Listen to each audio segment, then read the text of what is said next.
Ruto amefilizisha shetani. Bwana Ruto Kongole, wewe ni mwanaume.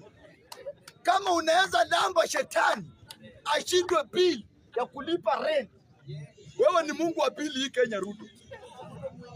Automatically sisi tunataka tuombe Mungu tuapishe Ruto akuwe Mungu hapa Kenya. Kwa sababu Mr. Speaker, mimi nimeshtuka jana kuangalia social media. Naona ati Freemason wanadaiwa 19 million. Na hiyo manyumba zao zimefungwa. Na sasa mwenye alifunga hiyo nyumba Mr. Speaker hata survive.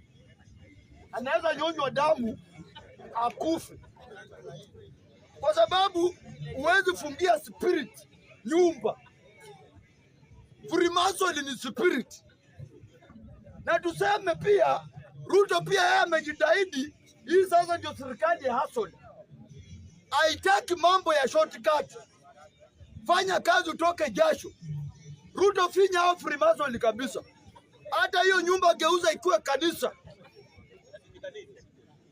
Ni kanisa ya Freemason ya majini. Sasa Ruto aweke kanisa yake. Ruto alikuwa pastor. Afanye vitu mbili. Akuwe president na akuwe pastor Jumapili. Kwa sababu Mr. Speaker, hiyo nyumba kufungwa ni kumaanisha hatutaki Ruto ataki Freemason katika nchi yetu ya Kenya.